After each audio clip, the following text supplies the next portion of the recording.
ڈونگا بونگا سے شہزاد کمل کی رپورٹ کے مطابق ڈونگا بونگا مدرسہ فیض رضا میں محفل میلاد النبی صلی اللہ علیہ وسلم کا انعقاد کیا گیا۔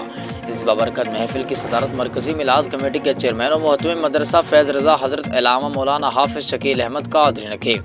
محفل میں خصوصی خطاب ڈاکٹر حضرت سلیمان مصباحی آف سیالکوٹ نے کیا، جنہوں نے اصلاحی بیان کے ذریعے حاضرین کے دلوں کو منور کیا۔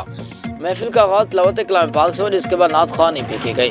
نعت خوانوں نے حضور نبی کریم صلی اللہ علیہ وسلم کی شان میں عقیدت کے پھول نچھاور کیے۔ ڈاکٹر حضرت سلیمان مصباحی نے اپنے خطاب میں نبی پاک صلی اللہ علیہ وسلم کی سیرت طیبہ اور ان کی تعلیمات پر روشنی ڈالی۔